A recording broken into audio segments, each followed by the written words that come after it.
first female entrepreneur here on the show. I don't know why, but we're going to talk about that and a lot more stuff. Welcome, Phoenix Ha. How you doing?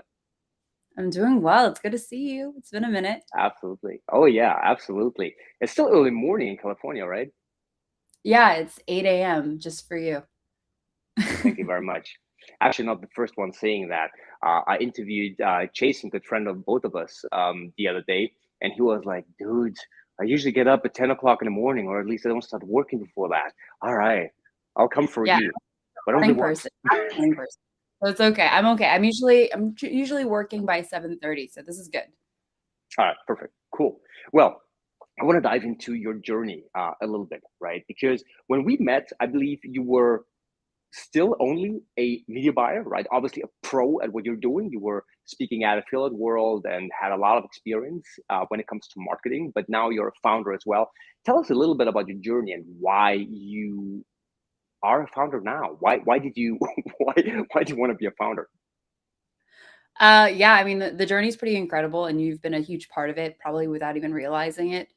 But yeah, I was a media buyer, and about maybe almost 3 years ago, iOS 14.5 hit, and I was really frustrated. And I was like, okay, like I'm new in the media buying space. I'm trying to figure this out, but no one has answers. So I went into Ad Leaks, which is like a cool little forum on Facebook. If you know, you know. And I went on live, and I just went on Facebook Live. I'm not shy. So I was like, okay, what are you guys doing? I saw this Wall Street Journal A/B testing Android versus Apple. I think that's a really good segmentation. Here's my case study. What are you doing? It got thousands of views and no comments. No one said a word. So I was like, sick. But Chad Wilton messaged me on Facebook. And if anyone whose Chad is, big guy at AdWorld and Affiliate World, he's like, hey, let's hop on a call. I want to get to know you. So we kind of got to know each other. And he's like, do you want to speak at AdWorld? And I'm like, me? Like, why would you want me to speak at AdWorld? I'm like a nobody. And he's like, you're a wild card. We'll see what happens. And then we did that. And by the grace of God, we ranked really, really high. I think it was like right up to next to Seth Godin. And I was like crying because I was like, what is this? This is so weird. And Chad's like, all right, we want you at Affiliate World Dubai. Another set of tears. And then on my way to Dubai, I met Jason and became really good friends with him and the whole crew. And then after that, got asked to do another Ad World, another Affiliate World, and then Geek Out. And I think it's been a complete whirlwind. But in that mess, iOS 14.5 was still an issue. Tracking was still an issue. So as much as all the fun, cool stuff to speak on, was present, we needed a solution. So I tried out all the competitors, now competitors. At the time, they were the only options. And it just didn't work for me as a media buyer. I know what I like, I know what I need. And if it doesn't fulfill that need, I just move on. So I'm going to just build it. So we built one. And it was all my selfish desires and needs as a media buyer. I needed everything accessible, really quick. I needed it in real time. I need to believe the data that I'm seeing is valid. So we only report off click data. And then the whirlwind started to keep going, and people were like, go, like, bring it out to the world. Don't just hold it to yourself. And I'm like, okay. So we launched officially in August, soft launch. We're still babies, but we're coming up in the space and our name is getting there. And it's been a really fun time, but that's where my life's at. That's very cool. I love that. So you actually were looking for a solution to your own problems, your own challenges, right? You build it for yourself, and now you're bringing it to the world. That's fantastic. It's cool. It's a really cool feeling. That's really cool. Okay, so what you're building, just for those people who might not be in media buying, not in advertising at all, what you're building is a tracking solution. So, in easy terms, make people understand what is your product now. What is the actual solution that you're offering? Yeah. So attribution is in the easiest form to understand who gets credit for what sale or lead within a given amount of time. So I'll repeat like one more time, who gets credit for a sale or lead within a given amount of time. And after iOS 14.5, and it's going to continue, I mean, we're almost at 60, we're at 16 now. Um, the tracking is flawed, delayed, it's broken. So in the simplest terms is Facebook will tell you have $45,000 in revenue today, and you go into your Shopify store and you're like, I only have $30,000 in revenue. What are you talking about? We are Right. a bridge. We are a connection, a one-to-one connection. We're first party data, which means it's purchase data you own from your store, and we get ahead of it. So we know from clicks for sure that Facebook helped you sell X amount, right, in purchases. And basically it's unlocking so much opportunity in a gray area that no one had a solution for. And we have that. And then it also trickles in with all that data. We can create reports, all these things for you to make really, really great decisions in your ad buying. So I hope that Cool. was simplified enough. I think it was, yeah, absolutely. That's cool. And let me tell you, in case you're not in advertising, that is really needed. A lot of advertisers, pretty much every company out there is suffering fraud from not knowing how much they're making from their money they're investing. And obviously, that's an issue for every entrepreneur out there who ever has thought about running paid media. And probably you should if you have a company. Okay, so let's dive a little bit more into your entrepreneurial journey. So I understand why you came up with a solution, but then again, coming from having a job, even or especially actually when you're successful at what you're doing, it's quite a leap into starting your own thing, right? How did that feel? It's wild, man. It's funny to be able to talk to you because we're not only friends, we're kind of like colleagues in this space. It's weird going from media buyer to director, and then I'm managing a team, which I feel is a really big strength of mine. That uncovered, and I love my team, and I poured into that. That was actually my ethos for a while, my heartbeat for a while. And then going into, being the CEO of this company, your responsibilities are completely different, right? My job is to build relationships. My job is to build partnerships. My job is to lead the pack into the vision, right? And that is not what my role was 2.5 years ago. It's very strange. I have luckily great friends and mentors in the space that are like taking me under their wing, but it's been hard. I think the hardest thing for me is when I was transitioning out of my director role, I didn't want to let go. Like, I'm like, this is my department. I built it 3 times over. If you were at Affiliate World Dubai, I lost my team multiple times. I'm like, I hit rock bottom multiple times. I built it back up. But the team is in great hands now with this director. Her name is Shelby. And it was kind of a disservice to her because I wouldn't let go. So that was my biggest hurdle. Now we're detached for the most part. I'm super happy, but it's been a journey. It's been a growth journey. That's really cool.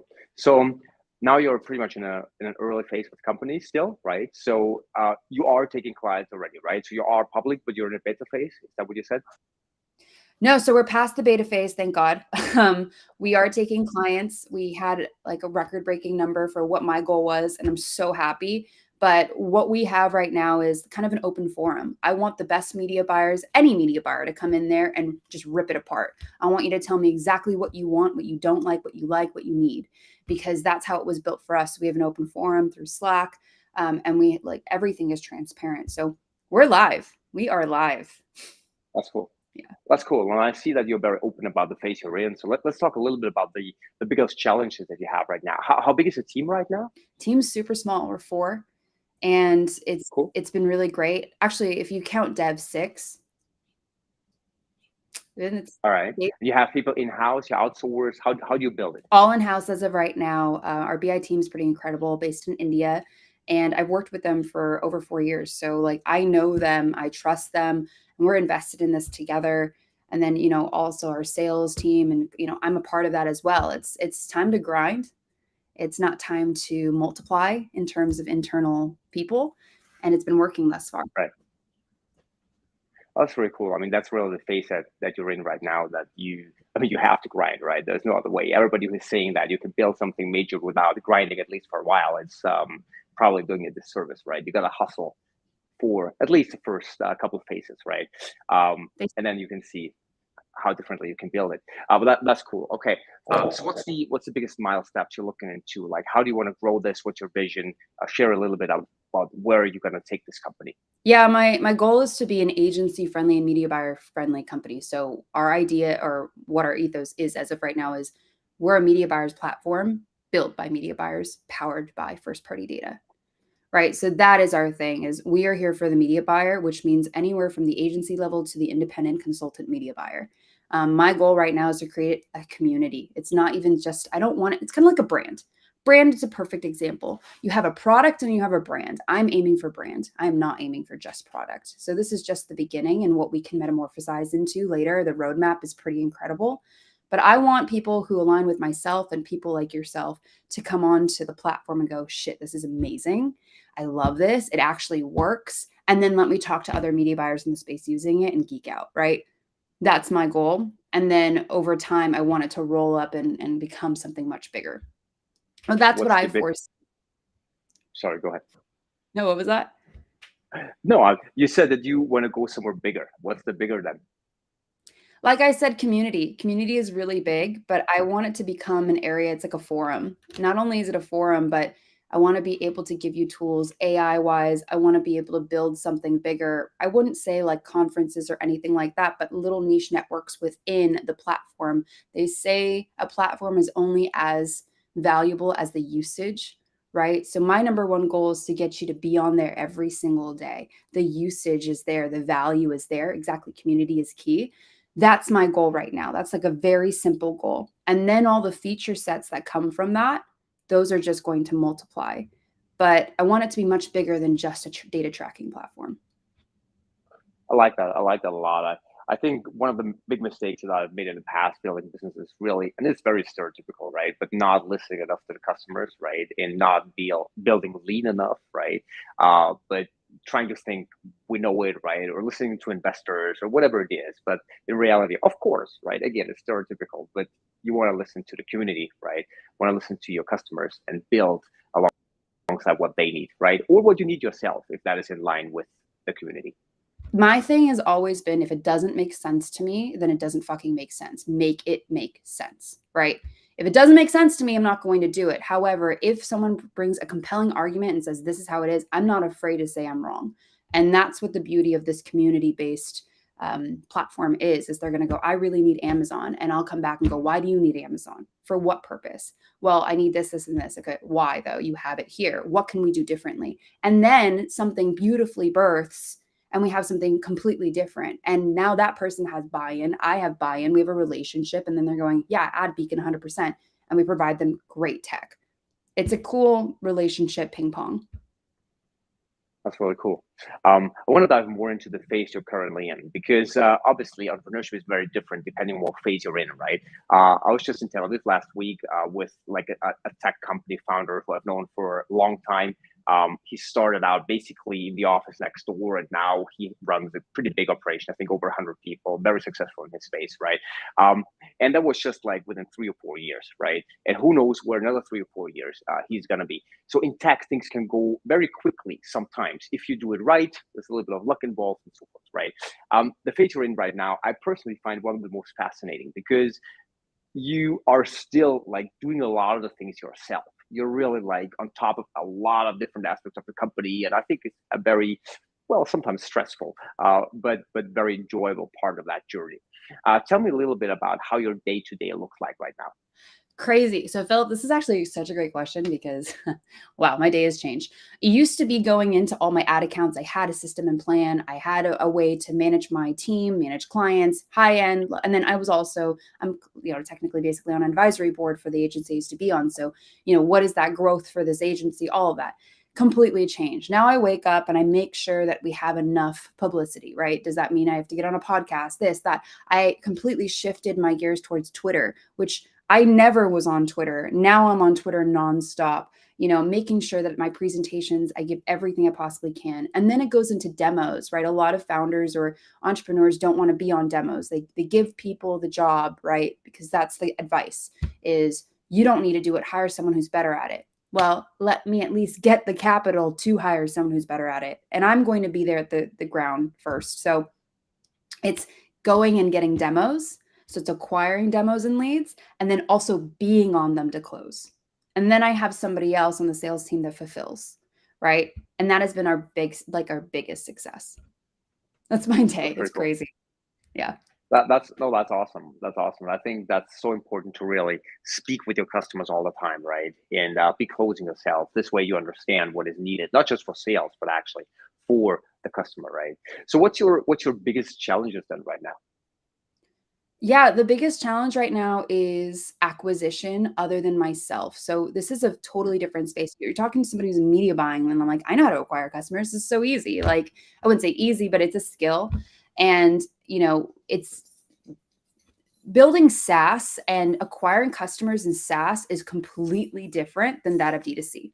Okay. It is so different. And that acquisition process has been a challenge. I've spent thousands on Facebook. I mean, that's very minimal, but for a startup, it's hard and got maybe one lead. And then I go to a speaking event or Yeah. I get to be on a podcast with you or on Twitter and I have at minimum 10 leads a week, Right. right? Solid leads that convert. That's just a game changer. It's weird. So now I know I have to exhaust myself a little bit more. I have to lean into these communities, which I think is huge, by the way, when you're in SaaS. Lean into community, make your voice known. And I'm also lucky enough where like people are willing to push me up to the front to have a voice. But if we Right. didn't have that, it'd be a huge challenge. So it's like, okay, what are the other avenues to acquire new customers for SaaS? Definitely interesting. Yeah, it's a very different game. That's a different Fascinating. game. All right, so let me talk about one more thing. We only have like 4 or 5% left, but obviously, and I mentioned that at the beginning, you're one of the well, actually, you're the first woman on my podcast, right? I find that congratulations.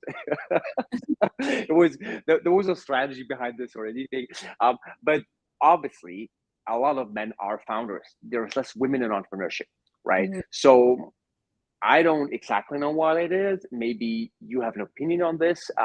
Either way, tell me how it is for you being in an industry or an area that is so male dominated. Yeah, I'll start with like I love men. I love men because I've always been kind of a no, I do. Like I've always been a tomboy. I get along with men better than women, but that doesn't mean I don't love Right. women. Like Right. female energy, oh my gosh, like once unlocked could dominate everything. I think that in our industry specifically, it's a very masculine energy. And unless you're able to play, Sure. you're not taken serious. It's just the reality, right? The things, all the networking events we go to, we drink, we talk, and it's very intense. I love that. I thrive off of that. Not every, I would say, typical is not the right word, but females are necessarily have a different ecosystem with each other. Does that mean that there aren't incredible females out there that are just killing it? Absolutely not. They just haven't had the opportunity to break through just yet. So my goal and what I'm blessed to have is now that I'm given these opportunities, I hope it gives more to other women that are far going to surpass me, that are way better than me, which there are so many. So I think right now it's opportunity, being able to communicate effectively within a very masculine space, and then also just to like put your foot down and not give a shit. Like, don't get distracted. Don't let some random comment distract you. Just keep going. And more women in space are going to push you up to the front. So it's kind of where my head's at. Do you think? Do you think so? The points you just mentioned. Do you think that's harder for women than for men? Actually, do women get more easily distracted? Are they more easily offended by comments? Is it harder in general, or I would or do you think it has nothing to do with gender? I wouldn't say that. I think in our space specifically, our space is very strange, right? I come from the fashion world where it's predominantly women and they're running everything and they'll run you up and down and they are so efficient. They're amazing. Like I look up to Yeah.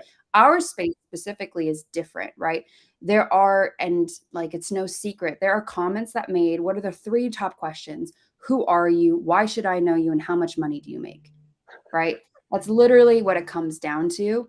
And if you can't handle that, if you get offended by that, or if you don't like that, then it might distract. And it's a little off putting, especially to women being surrounded by so many men. But I can't speak for all of them. I can only speak from my experiences.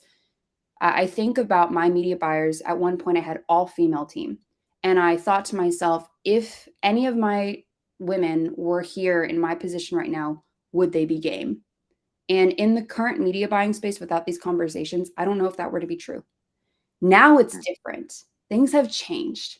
Guys are a lot more respectful. They're a little bit have more tact in terms of what they're asking because now people like yourself, Philip, are going, "Why are you asking me this stupid question? Ask me something of value." Right? Ask me about how I got to where I am. Don't ask me where I am right now. If that makes sense. It does. Very powerful. Thank you. All right. I think we have time for one more question. So let me ask you about the number one thing. Yeah, let me ask you about the number one thing that you recommend to founders who want to get started. You being a more recent founder, you go through the first stages right now. What's the number one thing that you would recommend to a new founder? Stick to your gut. Don't get distracted. I was very distracted in the beginning. I wanted so many things. And like, for example, you keep asking me, like, what's the future? What's the future? And my simple goal is to create the best possible platform for media buyers right now. So whatever that means asking them questions and doing that. But I also have a vision. There are pillars that I have. These are the 3 pillars I need to achieve, or this is what I have to go for. And if I don't hit these 3 pillars, I'm not going in the right direction. I had a really great conversation with a female, actually a potential female tech founder this weekend. And she's talking to me about her idea. And I had to be brutal with her. I was like, look, you lost me after the 3rd goal, right? I'm very distracted now. If you would have told me that this is what you do, I'm like sold 110%. But you keep saying you want to do this, you want to do this, you want to do this. Keep those cards close until you build them. And I think not getting distracted, staying focused, and only letting out what you really want to let out is so important, because it could always Thank you change. very much. That was perfect. Thank you very much. This was Phoenix. Thank you. Thanks for having me. It's so good to see you. Absolutely. Stay in the line for a minute. We say goodbye to everybody here. Guys, if you enjoy listening to amazing founders like Phoenix, follow my channel. We'll be back soon with another episode. Thank you again, Phoenix. Bye. Bye.